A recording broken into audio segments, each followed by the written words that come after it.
Hi there.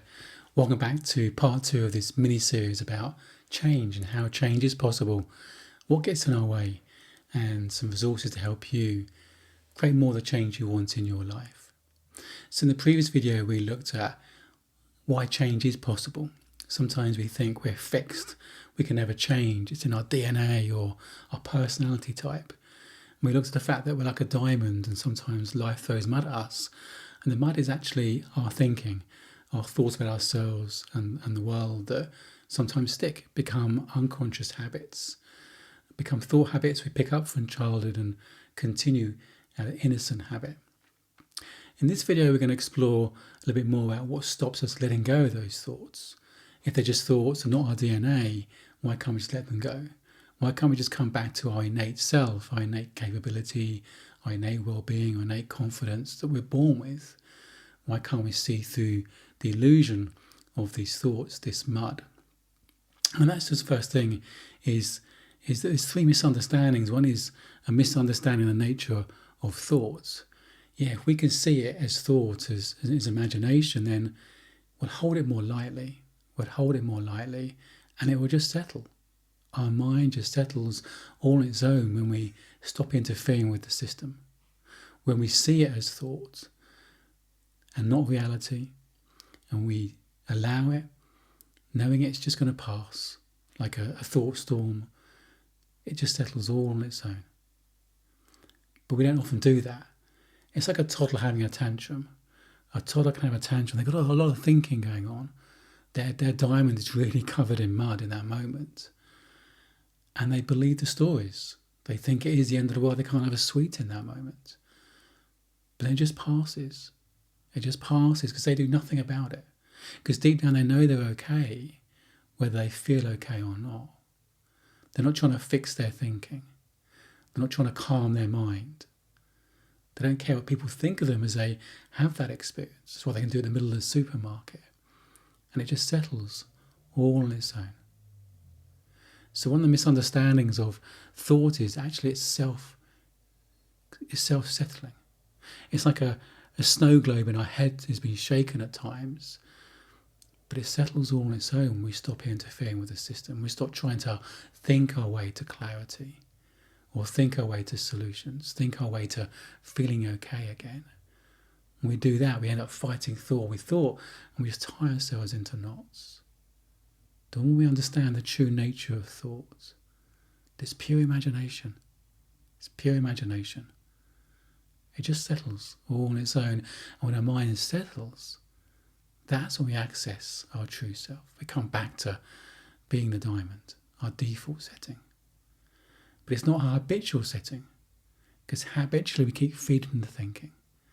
We believe in the thought we have and give it a second thought and a third thought, and it's this train of thoughts to a non-helpful place, not an enjoyable place. Or we try and manage our state of mind, trying to get rid of the unhelpful thoughts, trying to find the useful thoughts. What if none of them are useful? They're all just imagination. It's all imagination. And it just settles. Another misunderstanding of thought is we think we can control it. But the thing is, you can't predict your next 5 thoughts if you wanted to. Thought just happens. It's just spontaneous. And the more we realise we can't control it, the more we stop trying to control it and just allow it, like a weather system coming through. The more we hold it lightly, knowing it's imagination. It's imagination, not reality. And we don't need to think our way to clarity. We don't need to think our way to solutions. They come to us in the moment between thoughts. When the mind settles, we have everything we need. So it's a misunderstanding of the nature of thought that often keeps us from polishing the mud and not just allowing it and settling, letting it settle. Another misunderstanding is a misunderstanding of how the thought creates our experience, a misunderstanding where our experience comes from, our human experience, our feelings, our emotions. The 100% of the time, we are living the experience of our thinking. David Bohm is a physicist. He says that thinking creates our world, but then says it didn't do it. It's like we draw a picture of a monster, then run out of the room screaming, forgetting we drew the picture.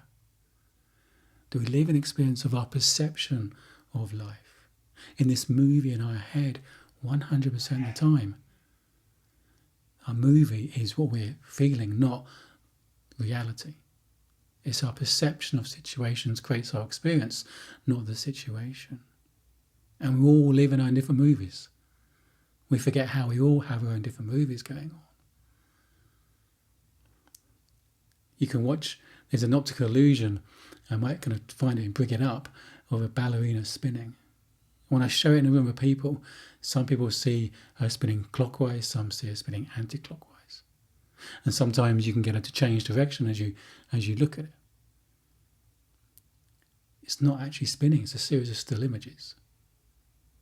But our mind creates that illusion.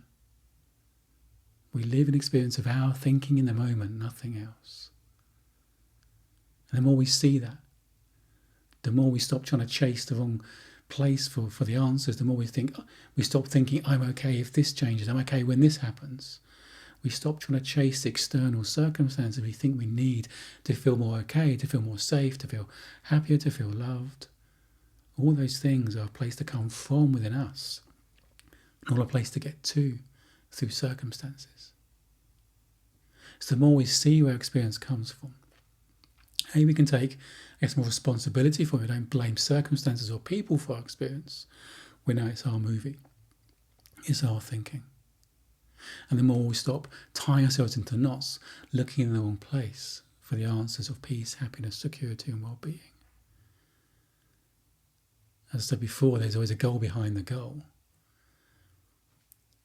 But that feeling is a place to come from.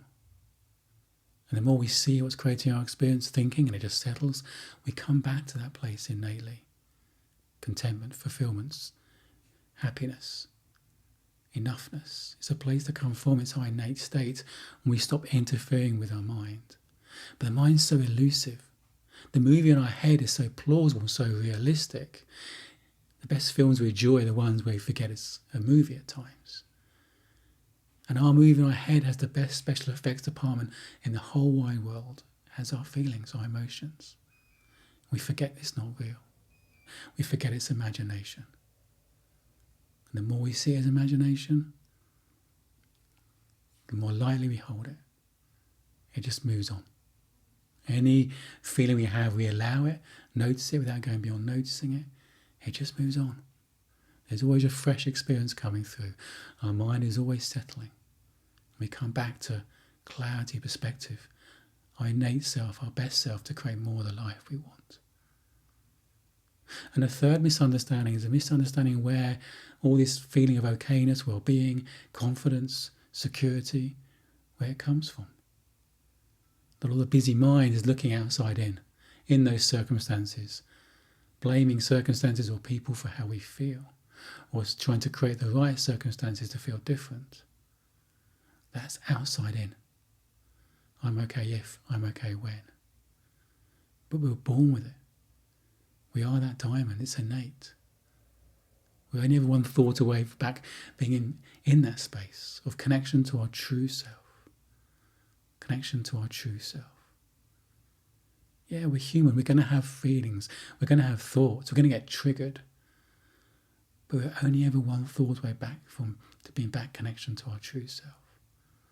It's within us. It's within us. We are that diamond. Despite how much mud there is, we are that diamond.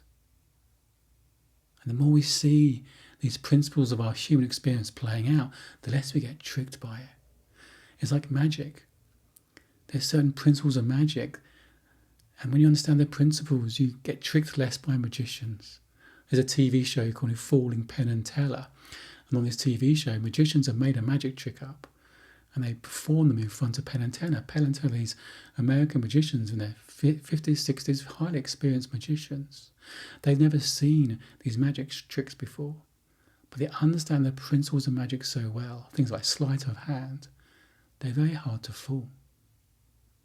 The more you understand the principles of your human experience, the less you get tricked by your mind. The more you see through the illusion of the mud, the more you see it as imagination. You hold it all more lightly. It settles far quicker. You stop chasing your tail, you stop tying yourself into knots. And you spend more time connected to your innate clarity, perspective, confidence, creativity, all the resources you need to create more of what you want in life. And it's very easy to get tricked by these misunderstandings. In the next video, I'll tell you more about how I've deepened my understanding of these principles and get tricked less in my own mind in a journey I went on that you can go on to help you deepen these understandings so you get tricked less. Just contemplate that for a moment. What if you can see through the illusion of thinking? See it for what it is. Well, if you could know that your experience only works one way, inside out, nothing makes you feel anything. And what if you could know you're only ever one thought away from back to clarity, perspective, wisdom? Again, let me know how this feels, what comes up for you to heal this. Hit reply and let me know. I'd love to know. And next time we go a bit further about the practicalities of what I did to help me deepen this understanding, to help you see through these illusions and be more connected to your innate well-being, to feel more empowered to create more of the life you want. Loving you.